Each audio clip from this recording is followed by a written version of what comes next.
buhay nyo, kayong pamilya? Ito po, kahit papaano nakakaraos po sa araw-araw. Hindi ko na rin naman po mahabol yung ama ng mga anak ko sa una. Kaya simula nung wala po siyang binibigay sa amin kahit 5 sa mga anak niya. Paano yun, Hindi ko ate? maano mga Paano yun, ate? Buntis ka. Paano pag manganganak ka? Sa isang liblib at matarik na kabundukan, may nakatirang pamilya na ang tanging ina lamang ang bumubuhay sa kanyang 5 mga anak.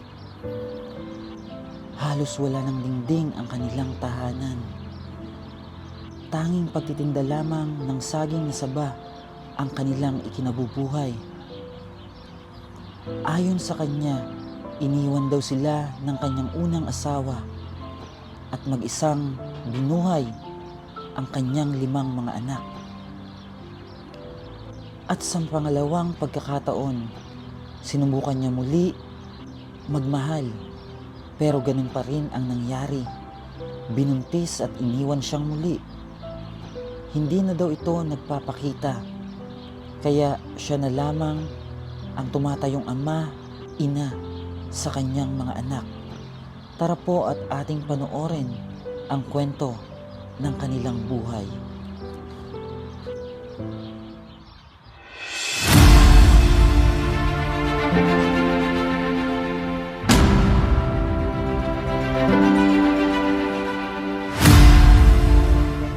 Yan, good afternoon mga kababayan, at pupuntahan po natin dito yung isa nating kababayan na iniwan po ng kanyang asawa, iniwan sa kanya yung 3 niyang mga anak, at sa ngayon po ay buntis na naman siya, at hindi pa rin nagpapakita yung pangalawa niyang asawa.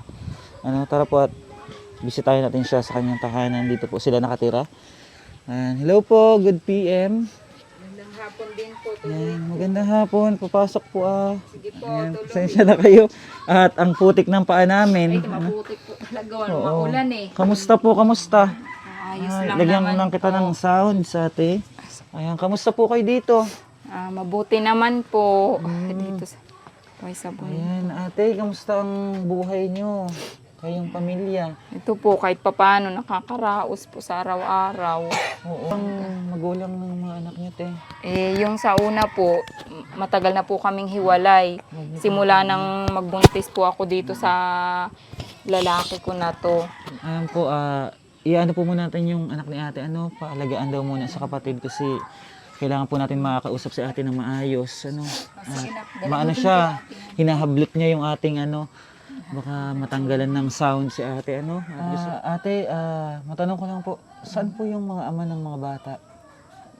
Wala na po, hiwalay na kami. Iniwan sila ng ama nila. Wala po akong balita na nasa ibang lugar na po. Umuwi na po ata ng Mindanao. Nag-asawa na ng iba. Nag-asawa na rin po ng iba. Ako na lang po ang tumataguyod sa 3. Tatlo yan po sila. Simula ng buntis po ako dito 3 silang iniwan sa'yo? Opo. Na ikaw lang mag-isa yung magpapalaki sa mga Opo. batang to? Oo. Oo. Tapos ate, 3 yung anak mo, bali 5 sila. Yung Maglilima dalawa po. po na anak nyo, Yung dalawa. sa bago nyo na namang asawa? Oo, ayun po, nagkaroon po ako ng karelasyon. Pero sinawing palad, hindi rin po maganda ang namin pagsasama. Hindi rin po kami nagsama sa isang bubong. Ako po dito, ako sa amin, nagtayo ako ng sariling bahay. Oo. At ang bahay nyo, Wala talaga po, lang po, binagyo nga po kami. Nitong binagyo, nagliparan pong yero. Kaya Wala nga po sira-sira yan. din. Oo, tumutulong nga po pag umuulan. Kaya lang, ginagawan ko lang po ng paraan kasi ang mga anak ko, wala rin naman po mag-ayos. Wala naman po akong pampaayos kasi yung kinikita ko po sa pagtitinda ng saging, sapat lang po sa pangkain namin. Minsan wala pa po. Ayun, saging ang pagkain. Yung saging yung Oo. tinatawid nyo? Opo, Sa pag gutom. wala talaga, opo, mga bata, Ayan. inaano ko lang po na makapasok sila pag minsan lakad sa eskwela. Napakalayo po ang school nyo. Opo, dyan sa Ligway, nahatid ko na lang Eskwelahan po dito sa kanila, napakalayo. At gaya po nung nilakad namin, tumatawid pa po ng Oo, ilog. tumatawid pa po para ng lang ilog makapag-aral talaga, yung mga para bata. lang makapasok. Ito, hinahatid ko po lalo na to pagbaha. Oo, at Eh, pag minsan sobrang po, pag putik sobrang sa lugar putik, nila oo, ate. Dahil talaga ang yun. dadaanan mo, kaputikan. Ano, dahil hindi pa po sementado yung daan dito sa lugar nila. Eh, At napakahirap, ano, lalo na kung yung mga bata madulas at gusto ko lang baka po rin matuto. ano yung kanilang ulo, maumpog, ano. Ayun ate, sa buhay na kinakarap nyo ngayon ate, gaano kahirap maging isang single mom? Ay, napakahirap po talaga. Kaya kinakaya ko po, syempre. Kailangan po maging malakas ako para makakitaan ako ng mga anak ko na, si mama, ganito, ginagawa niya sa amin para magsumigay rin po sila sa pag-aaral. Kasi maiigi naman po ang utak ng aking mga anak eh. Katulad nito, matataas ang exam yung aking panganay, grade 6 na. Maigi din po yung mga grades. Ito grade 1. Halos kaya sabi ko nga po kung talaga hingi ako ng tulong na gusto ko po talaga makahingi ng tulong kay Sir Rapi na may scholar po yung mga anak ko. May scholar ng gobyerno. Kaya masali po ako sa purpose man lang na Dapat talaga, makakatulong po dapat talaga para na sa nasasali sila pag-aaral ng mga bata. yung mga ganitong klase Kasi ng katayuan nila sa buhay. Dapat sila yung number 1 na naisali sa purpose. Ano, dahil talaga ang hirap ng maging isang single mom, lalo na magtaguyod po sa kanyang mga gabi. anak. Hirap po kami, hindi ko po sila maturuan sa pag-aaral. Wala po kaming kuryente. Wala kayong kuryente din. Wala po kaming ilaw, kandila lang po ginagamit namin sa gabi. Tapos yun po ay yung solar na maliit na bigay ng eskwelahan. Yun ang ginagamit niyo. Ate, hindi ba kayo natatakot dito? Wala kayong dingding na maayos? Hindi naman po. Mas lalo po dati kasi ano po yan, wala po talaga yan. Inunti-unti ko lang, open na open yan dyan. Ganun Hindi ko kahirap na yung man kasi may nyo? kapitbahay naman kami. Ganun kahirap ate, yung dinadanas nyo, kahirapan. Ay hindi ko na rin naman po mahabol yung ama ng mga anak ko sa una. Kaya simula nung wala po siyang binibigay sa amin kahit 5 sa mga anak niya. Sabi ko nga po, kung magbigay man lang siya kahit pambaon o kaya pangkain ng mga bata eh. Oo, dahil Kasi ang kahit hirap, 500 ate. lang po sa isang linggo pambaon man lang. Para kahit papano yung mga bata. Pag-araw ng nakakabili mo lang ng tsinelas, ng gamit sa school, importanteng gamit sa school. Lang, hiram-hiram ko lang, kaya bigay-bigay. Yun lang ang ginagamit ng mga bata. May mga uniform naman po sila ate. Meron, mga bigay-bigay. Ang bigay lang ng mga kapitbahay nyo. Ganun. Paano yun Hindi ate? ko mga Paano yun ate? Buntis ka. Paano pag manganganak ka? May nagtatabi ka ba dyan na pera para sa panganak mo? Wala pa ayun, pag ako makatinda, nag-iipit-ipit ako kahit papaano. Magkano Inaano ko po na ko yung may PhilHealth po ako na galing sa munisipyo. Magkano ba yung kinikita mo sa pagtitinda ng saging? Sabay yun, di ba? Opo, minsan nakaka 300 lang po ako. 300 sa pagtitinda na ng sabayon. At Opo, pagkaunti. saan Tas ka may- nagtitinda ate? Malalayo ang mga bahay-bahay dito. Talagang po, sinasadsad mo yung mga kabahayan dyan. Nilalako ko lang po sa labas. Dala-dala ko. Minsan kasama ko itong dalawa pag ako naglalako. Paano mo ate na kapaliwanag sa mga anak mo na ganito yung buhay natin? Ay, Ganito, alam wala po kayong namulatan po nila, nasanay na po sila na wala yung, ito po, hindi niya kilala ama niya kasi namulat siya na wala talaga ama niya. Hindi sila nagtatanong. Minsan nagtatanong, sinasabi ko, wala, nasa malayo na. May asawa na papa niyo. Yan mga kababayan, yung kalagayan nila talagang napaka hirap at ang sakit sa kalooban na makita yung pamilyang ganito na pilit nilang inaayos yung kanilang pamumuhay. Ngunit talagang salat sila, Opo, sa gawa ng pag-iigib naman po. kahirapan. Sa ilog lang po kami nag-iigib pag walang pambili. Lalo Pero madalas ulan, maganda pag umuulan na yan Pero pag nakakapagtinda ako, bumibili kami ng inumin na wasa. Tabi kayo doon ni ate mo. Dali. Pero pag wala, Para sa ilog, Hindi mo magulo si mama. Yan, sa tabi kayo paglalaba, yung namin, ilog po ang namin. Paglalaba, ilog ang puntahan namin. Paliligo ng mga bata sa ilog dyan. Ilang kami. taon na to ate? Yung, 6. usog kayo dito ate. Ilang taon na to ate? 6. Ito yung panganay niyo ba? Pangalawa. Yung Pangalawa. panganay ko 11 years old. Tapos yun yung pangatlo. Ayun yung pangatlo. Yung isa, 5. yung pinaalagaan Ano, niyo na isang doon sa taon ano? na 5 buwan. Ate, ano yung pinaka number 1 na pangangailangan nyo dito sa bahay nyo? Ay, number 1 po talaga. Pagkain. Pagkain Oo, nyo? pagkain. Nararanasan nyo ba ate minsan na walang-wala talaga? Opo. Anong Naku, inuulam madalas nyo? po. Naku, gulay-gulay. Minsan wala. As in, sa buwan ng tubig. O kaya, ayan, mga bata. Yun ang Malunggay. Lagyan. inuulam nila. Opo. Hindi sila kamuting kahoy. Yan. Ayun mga kababayan, ano? Mag- Napakaraming kababayan natin na mahihirap na gaya nito, gaya ng kalagayan ni ate, iniwan siya ng asawa niyang una at may bago ng asawa. Ngayon po, eto, ganito na naman kalagayan niya. Nabuntisan na naman po siya at hindi pa rin nagpapakita yung kanyang, yung ama ng nasa sinapupunan niya, ano. At hindi niya alam kung anong merong relasyon dahil simulat sa pulbate, hindi siya nagpakita nung nabuntis ka. Sa una, naman po, nagpupunta dito. Kaya lang itong uli na, hindi na po siya nagpupunta Gano'n rin. nakatagal ate?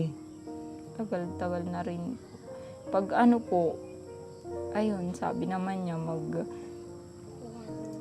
bibigay naman po raw siya pagdating sa mga bata. Ayun, yung batang, yung kanina, yung 4. Ayun, inaano naman po niya ng gatas. Yun lang. Ang inaano ko po Pero ito. yung magpakita siya, gano'n nakatagal? Dito, matagal na rin po. Buwan na po siyang hindi nagpapakita dito.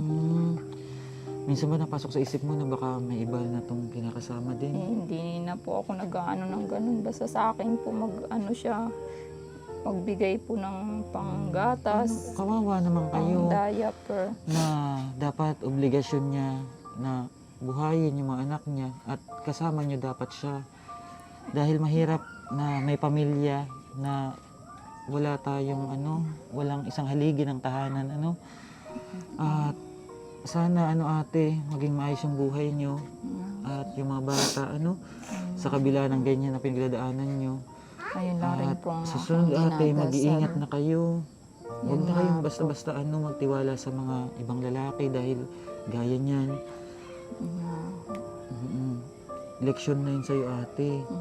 Gaya nito, yung inyong tinitirahan na dapat tatay mag-aayos ng bawat dingding, haligi ng bahay nyo, bubong. Pero wala, ikaw pa rin. Ikaw yung nanay at tatay na ng mga anak mo. Ayun ate, at dito kami, at dito po pala kami mga kababayan sa Tanay, Rizal, talagang sinadya po namin tong kabundukan na to para matulungan natin yung mga kababayan natin na hindi maabot ng ibang tao yung kanilang kinalalagyan para mabigyan sila ng tulong, Kaya andito tayo para magbigay sa kanila kahit papaano ng tulong. And sobra akong na sa kwento ng buhay nila dahil may 5 ng anak si ate pero wala pa rin talagang tumatayo na magulang sa mga anak niya. At kahit sa ganitong pag-uusap namin ni ate, naramdaman ko na talaga ang hirap ng pinagdadaanan niya. Dahil kami nga, kahit ako, malalaki na kami, tapos wala na kaming magulang, wala kaming ama. Di ba ang hirap na wala kang tatawaging tatay? Oo, dahil nung nakaraang taon po pumanaw yung papa namin, lalo pa sila na maliliit hanggang pag lumaki na sila, wala silang tatawaging ama. At pagpapabigay kami kay ate ng tulong, abot kami ng tulong sa'yo ate, and pahingi akong bigas, oo. Ate, pagpasensya mo na yung bigas Sige namin, na, ha? sige. Anak ko, Na, salamat. oo, sana makatulong sa inyo. Malaking bagay po talaga yan. At lang ate, kapit lang, tiwala sa Panginoon, Opo, magdasal, yun po ang inaano. para Ayun rin po ang malagpasan natin lahat ng pagsubok sa buhay natin araw-araw. Akin na yung dalawang bigas. Ayan ate, tig 5 kilos to ate, Naku, bali salamat 10 po. kilos, Opo. At bibigyan kita ng panggastos nyo, ng mga bata, ha? Salamat po. At para makatulong kahit paano sa pang-araw-araw nyo ate. Ate, 1,000, Thank you po. Pang 2,000, bili ng ulam. Mga 3,000. bata. Thank you po. Maraming Ate, sana salamat makatulong po. yan, ha? Oo. At ano, Ano po talaga. alagaan mo yung mga anak mo. Opo. Ayun Laban po lang. talaga. O nga, ayun nga po laging inaano Magiging sa akin. maayos din ang buhay. Yun rin po ang inaano ko. Dahil inaano ko pag nagkakasakit ang aking mga anak, kaya say ko, anak, magsipag kayo. Lalo po akong sumisikay sa pagpupursige na maghanap buhay dahil ang aking pong mga anak bali kami mahirap, sila naman po sa pag-aaral, masisipag. Kahit po maputik, maulan, nadudulas nga po yan doon sa sala, sa pagtawid. Pag umuwi, mama, papasok ako, may exam kami. Sige, hatid kita anak, pasok. Kahit bumabagyo, mama, papasok kami. Sige anak, hatid ko kayo. Makapasok lang kayo, wag lang umabsent. Kahit po ang ulam lang nila, yung kamuting kahoy na inid-id. Idirin ko yung pang-ulam nila, o kaya puso ng saging yan. Bukas yung puso ng saging. Ayan ang baon nila sa school, basta makapasok lang po sila. O kaya pritong saging, piprito Malay ako nyo, niyan. Isa sa mga anak nyo ang Yun nga pong maging inaano ko sa matagumpay Diyos. pagdating ng panahon, di Yun ba? nga pong inaano At ko na. matulungan kayo sa kabila ng pinagdadaanan nyo. Matulungan kayo sa buhay, ano? Yun Maging nga pong mabago yung inaano pamumuhay nyo. Kaya po, Kaya lagi nilang mag-aral. sinasabi na Mag-aral na mabuti. kung hindi ka man sinuwerte, baka sa mga anak mo, sikapin mo. Say ko nga, inaano ko, say ko, sana matulungan ako na makahingin tulong kay Rapi. Tulong po talaga kay Sir Rapi na matagal ko na po talagang pinagdadasal na sana po. Matulungan ka ni Sir Rapi ni Sir Tulfo. Rapi na ma-scholar po ang aking mga anak, yung 3 kong anak. Ayan, ate, sana makatulong yan sa inyo. Ano? At Marami. pasalamatan niyo po ate yung mga kababayan natin. Maraming Na kung di salamat. dahil sa kanila, wala tong programa natin dahil sila yung mga sumusuporta at nagbibigay ng lakas sa amin para makatulong sa ating mga kababayan. Kaya pasalamatan mo sila ate. Maraming salamat po sa mga kababayan ko na magagaan at nakakatulong sa katulad naming mahihirap na katulad na nakakaakyat po kayo dito sa mga kabundukan. Maraming salamat po talaga. Oo, at sana ate makatulong kami sa simpleng paraan at kaya namin maibigay kahit paano, no? Kahit sa Salamat konting po. bagay na yun, sana makatulong. At ayan mga kababayan, nagdidilim na. Kailangan na rin natin makababa dito sa bundok dahil malayo-layo pa yung lalakaran Medyo natin. po talaga. Ate, ako nga pala si Bench TV, ano? At kayo po ang pangalan? Manilin Ate po. Manilin. Ate Manilin, Manilin po. pinagagalak ko na makilala kayo at may bahagi yung inyong kwento sa ating mga kababayan. And maraming salamat po and God bless. Pagpalain po kayo ng ating Panginoon. Ito po ang kwento ng buhay ni Ate Manilin. Maraming salamat po. Bye-bye po mga kababayan. Thank you so much.